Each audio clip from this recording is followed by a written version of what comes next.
Почитувани гледачи, добра вечер. Добро дојдовте во најновото издание на Трета порта, интернет политички магазин.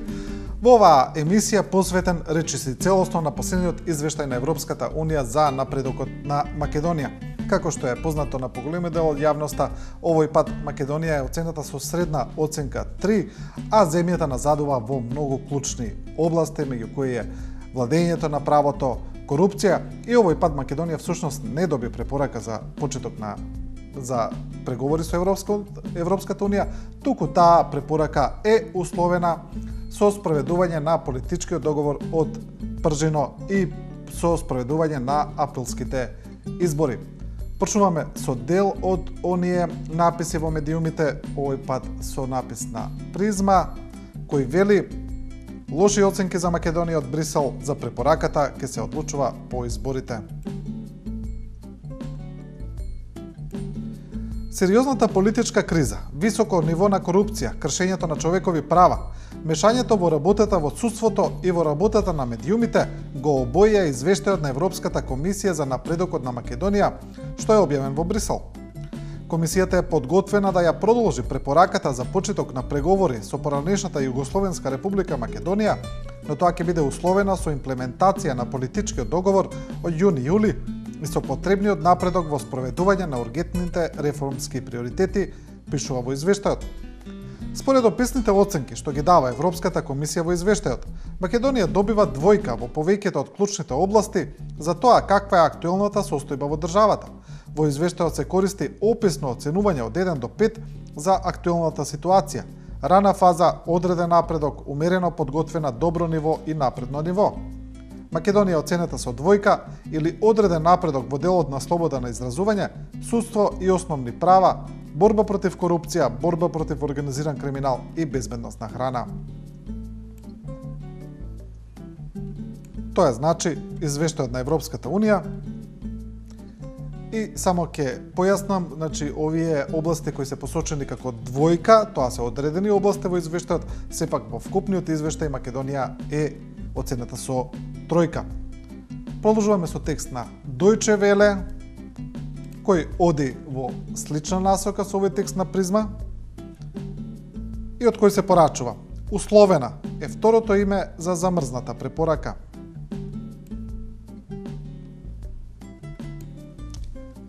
Тоа е целосно фиктивна категорија. Условена препорака не значи ништо во практика. Има или нема препорака, прашање е сега, ни риба ни девојка. Условена е само второ име за замрзната препорака. Вакви се оценки на аналитичарите со кои разговараше Deutsche Welle. Петар Арсовски вели: препораката е реално замрзната. Македонските интеграции се ставени на стендбај. Пред редовните реформи се сопнуваме на нов камен. Реформите предвидени со договорот од Пржино и со оние препорачани во извештајот на Прибе. Заради тоа препораката е замрзната. Брисел јасно порача: препораката ќе ја имаш ако имаш резултати, во моментов ги немаш, вели Арсовски.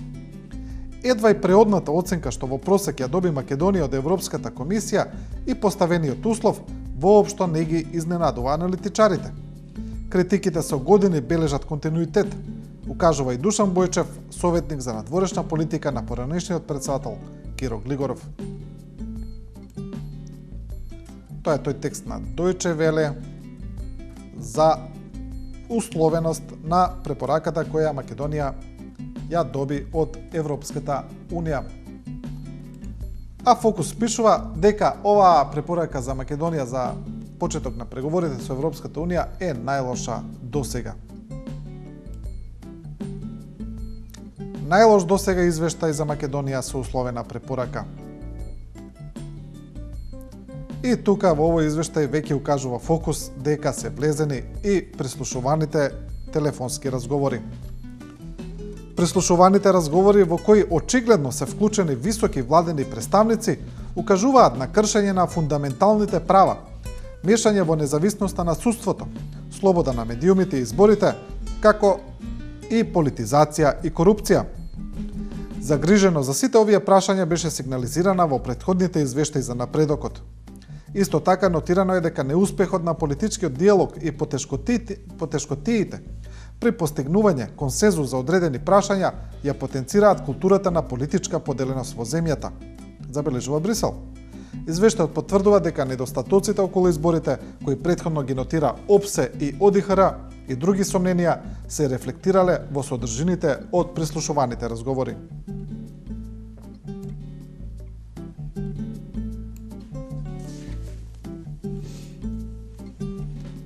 Сега, околу оценките од Европскиот извештај има поделени мислења. Дел од медиумите, дел од оние кои ги анализираат состојбите велат дека овој извештај не е толку лош за Македонија и дека има забележано одредени недостатоци, но и напредок во многу полења како што е полето на економијата.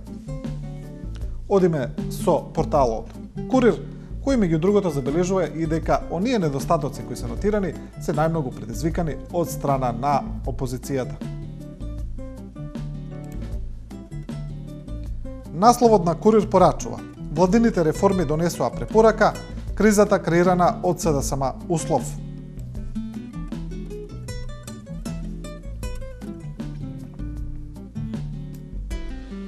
Неголемата опозицијска партија СДСМ од петни жили се обидуваше земјава да ја загуби препораката, спроведувајќи деструктивно сценарио, наметнувајќи криза и втурнувајќи ја државата во црно сценарио, притоа прегазувајќи ги државните интереси, за да денес, откако ја се доби препораката, веднаш да се обидат да ја присвојат заслугата. Заедно со граѓаните успеавме да ги задржаме евроинтеграцијските процеси на Македонија, сериозно доведени во прашања од политиките на актуелната власт. Непоколебливо, цврсто и одлучно работевме на реализација на преземените обврски од договорот 2 јуни 15 јули и првите резултати кон враќање на демократската Македонија се постигнати, стои во соопштението од СДСМ, каде се додава дека имало корупцијски скандали и мешање во политиката во институциите во Македонија. Кога станува збор за забелешките за корупција, евидентно е дека нема поголем тандем за корупција од двоецот Заев-Шекеринска. Заев е заглавен во сомнителни тендери кои се доделувани на фирми од неговото семејство, сведоштва и снимки за барање на подкуп, уценување на државниот врв со илегално стекнати материјали, додека Шекеринска е препознатлива по луксузирањето, богатството и големиот недвижен имот кој го поседува, сериозниот сомнеж за перење на пари преку издавање на нејзините семејни 4 стана на фирмата на нејзиниот сопруг. Тоа го пишува Курир.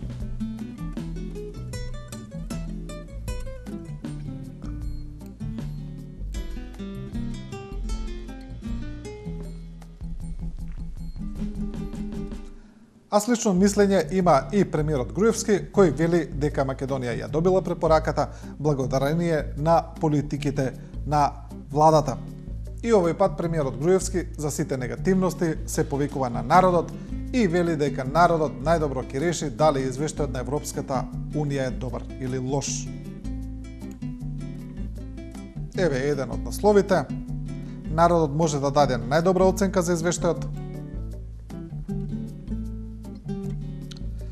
Секако за темите опфатени во извештајот, најдобра оценка може да даде народот, затоа што токму народот во нашата земја ги знае секојдневните предизвици со кои се соочува, ги знае сите актери и околности и оценката, односно извештајот на народот ќе дојде на наредните избори и тука се ќе биде јасно и секому ќе биде јасно дека народот е тој што во оваа држава одлучува. Премиерот истакна дека во извештајот има позитивни забелешки и вреднувања, но ти се обележани области во кои има недоволен напредок. Има и критики, но фактот што постои препорака значи дека позитивните моменти превагнале во оценката на Европската комисија во поглед на исполнување на критериумите. Се надеваме дека по исполнување на критериумите по изборите во 2016 година нема да сме подложени на нови пречки и на услови за недобивање датум за преговори, рече Груевски.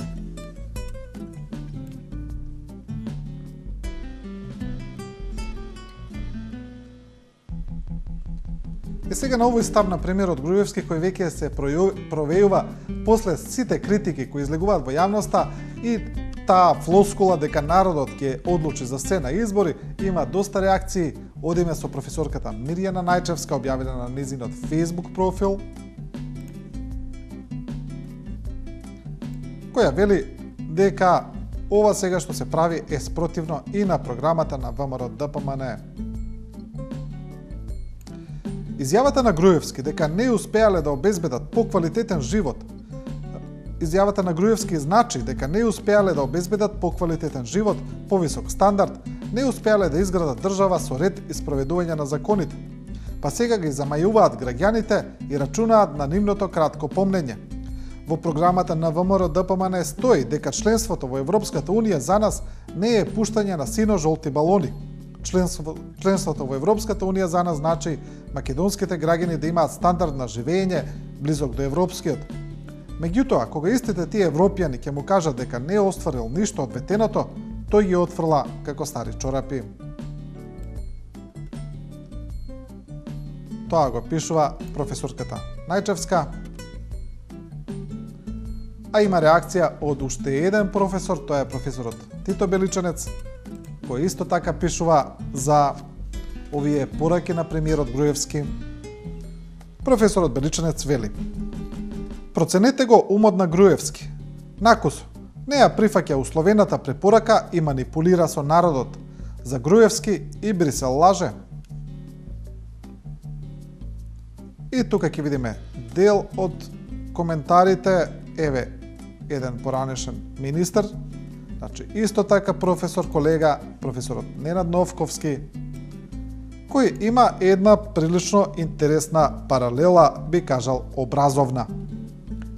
Се чудам што ли се случува ова. Лицето НГ што не измалтретира со зборувањето за значењето на екстерното оценување, сега не го признава екстерното оценување на неговата катастрофална владеачка гарнитура од страна на Европската Унија. Сега за него не важи екстерно оценување на ЕУ, само домашното оценување го признава, вели професорот Новковски.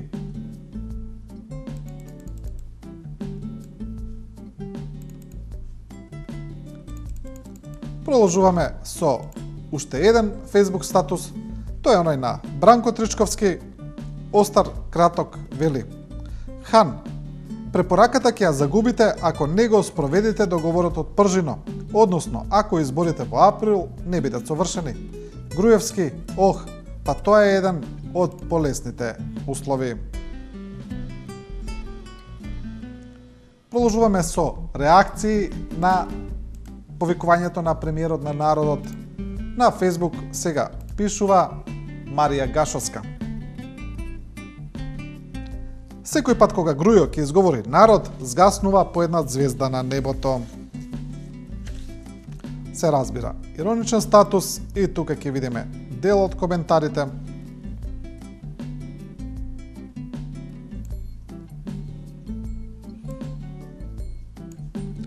Дел од корисниците на Facebook по статусот на Гашовска велат: никој не смее да ве тепа. Цобе, значи Милошевиќ, пред да му се лизне Косово. И уште еден: премиерево заменување. Што ќе кажете за извештајот на Европската комисија? Народот ќе каже. Едва и чекаме. Тоа се тие коментари и реакции во повикувањето на премиерот на народот. Одиме со уште една колумна посветена на европскиот извештај, ова на Драган Алчинов, кој вели евроинтеграциите на вештачки апарати.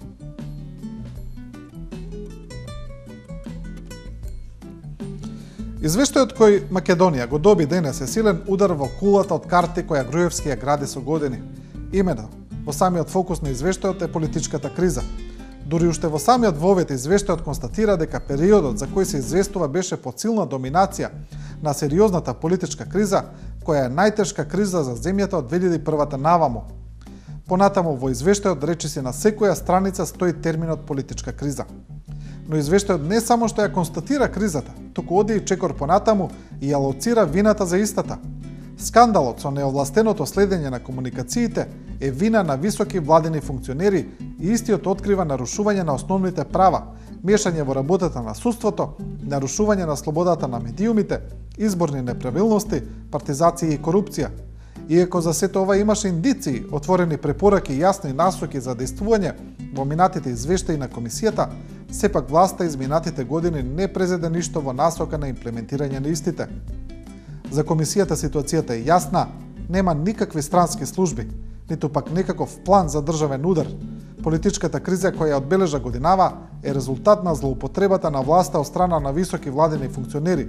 Ваквото отворено и јасно лоцирање на вината треба да стави крај на сите манипулации кои власта ги прави во обид да го одвлече вниманието на јавноста од суштинските прашања. Тоа е колумната на Драган Алчинов.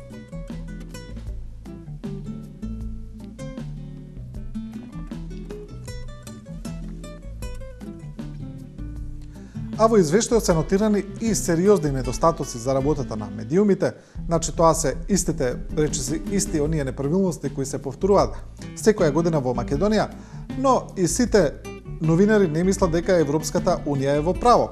Овој пат се јави Македонската асоциација на новинари, кои велат дека европскиот извештај не е точен, дека во него информациите кои се преточени се добиени тука од граѓански активисти од Сорос и дека тие информации едноставно не се точни и дека не се нотирани низа на прекршување на други новинарски права.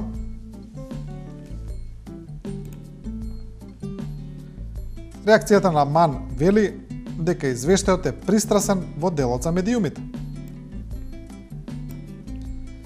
Европската комисија воопшто не се погрижи тој да биде целосен, туку е темелен само на информации добиени од СДСМ и активисти на фондацијата Сорос. Во него не се спомнува ни една форма на притисок ниту жртва од страна на опозицијата. Ги нема нападот врз екипата на Сител, каде новинарката Ивона Талевска и снимателите завршија со видливи физички повреди. Нападот од Стојанче Ангелов врз новинар и уредник на Нетпрес Дејан Николовски. Физички или вербални напади врз водителите Јанко Илковски и Антонио Димитриевски. Заканите и навредите кон новинарот на Сител Љупчо Златев, заканите по живот врз Бобан Нонковиќ, упадите во програмата и кршење на Радио Слободна Македонија и упадот во неделникот Република се навидува во соопштението на МАН.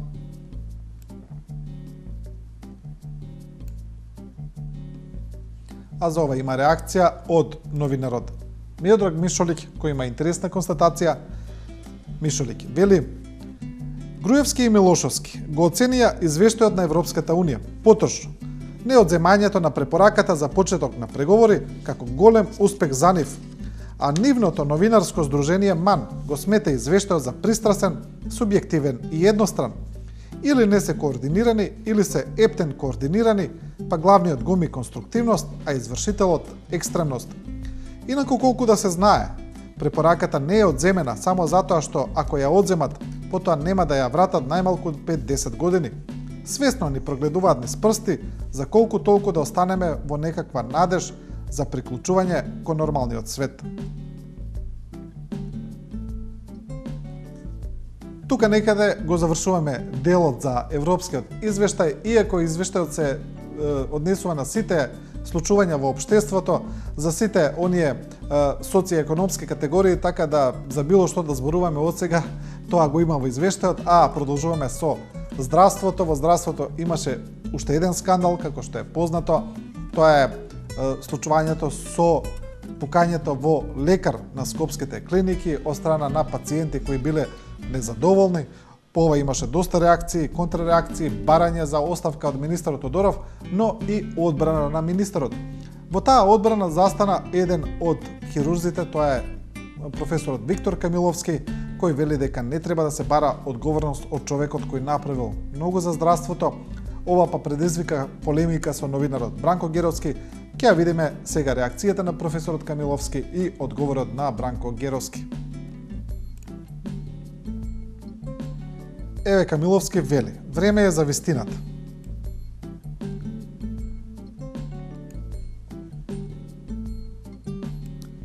Да, почитуван новинар Бранко Геровски, добро мислите дека сега е вистински момент да се каже вистината. А таа е дека овој министер, господе Никола Тодоров, ни дал инвестиција во опрема од 100 милиони евра, со која ние докторите и целокупниот медицински персонал, како здравствени провајдери, ги диагностицираме и лекуваме пациентите, односно спасуваме нешто што е бесценето, а тоа е човечкиот живот. Е затоа го бранам овој министер. Ако треба, уште 100 писма ќе напишам, затоа што тоа е вистината, Милионите евра вложени во здравството се видливи реалност. Само да знаете, ние докторите секојдневно во нашите ординации, без разлика градски или селски, пишуваме писма од кои зависи животот на едно човечко битие. Тоа е значи реакцијата на професорот Камиловски, а одиме со одговорот на Бранко Геровски, кој вели: знае ли Тодоров што е тоа морална одговорност?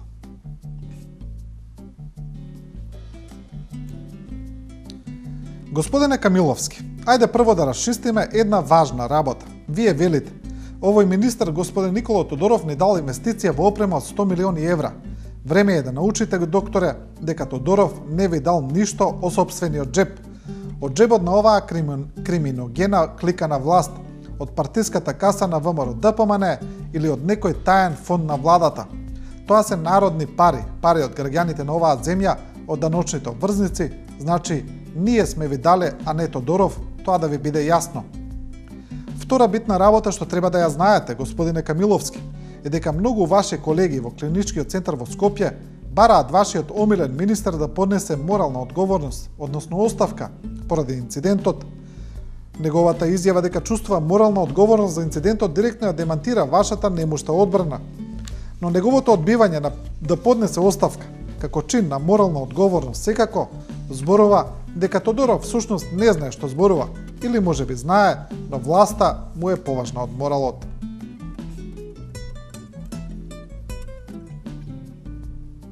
Тоа е таа полемика Камиловски-Геровски, а во лекарската комора се потпиша една повелба за заштита на правата на лекарите сега, бидејќи постои повелба, закон за заштита на права на пациенти. Ова е една декларација за која дел од лекарите вела дека треба да се преточи и во закон. Ќе видиме дел од тој текст во кој се вели: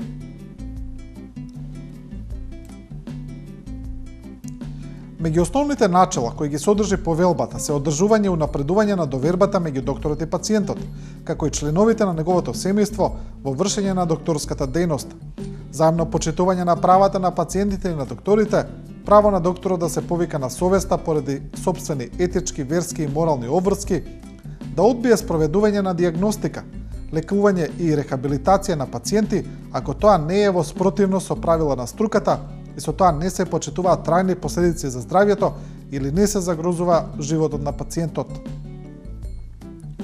Значи, тоа е дел од таа декларација која е потпишана.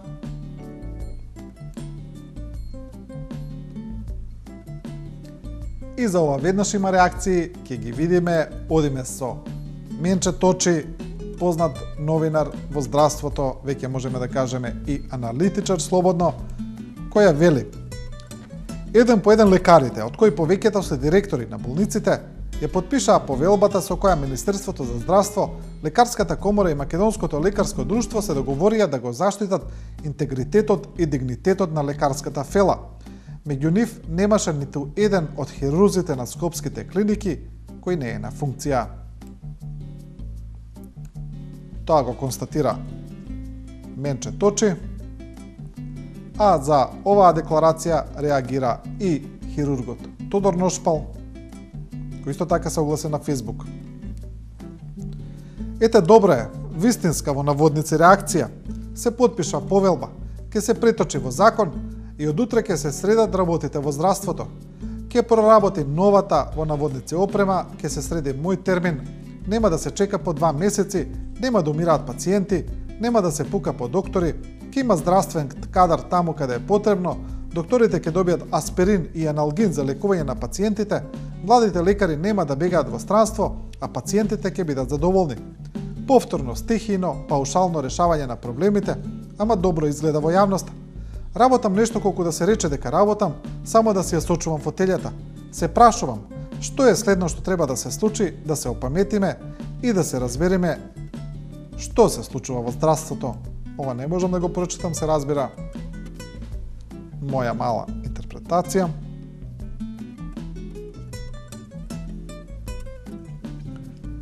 Одиме со уште една реакција, исто така на Фейсбук, овој пат од Зоран Ивановски, кој има стајно една фотографија која кружеше на социјалните мрежи во овој период, особено по нападот на лекарите.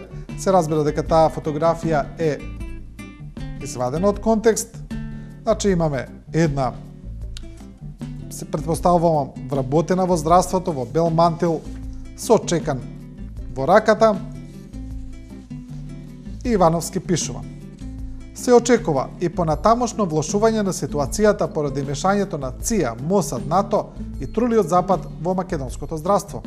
Агентот Бонд, Джеймс Бонд, е единствената шанса за спас од злосторничката Спектре.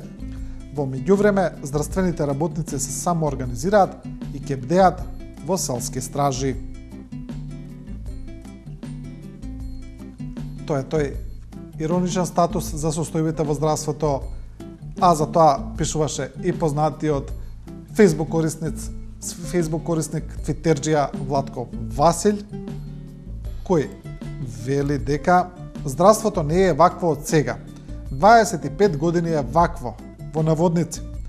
Абе, ако не па да бараме оставка од министрот за здравство на СДСМ од 1996 година. И тоа држи како аргумент на релативизација. Тоа е тој статус и емисијата ќе ја завршиме со една објава на социјалните мрежи, која потоа заврши како дел од објава во Медиум на порталот Бриф, а тоа е дека некој од што работи во дел од полициските структури, претпоставувам, има ставена фотографија на дел од полицајците кои јадат во кантина. И тука се вели: уште не дојде новиот министер, ние подобри храната. Се разбира, се мисли на назначувањето на нов министер од страна на опозицијата. Вработените во МВР денеска се пријатно изненадени од условите во кантината и новото меню на дневниот оброк. Ова подобрување на состојбата му го припишуваат на новиот министер Оливер Спасовски со самата најава дека доаѓа за прв човек на министерството.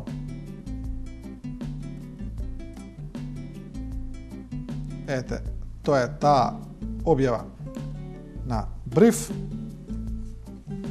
И со ова, почитувани гледачи, ја завршуваме и оваа трета порта, овој неделен преглед на случувањата од интернет просторот.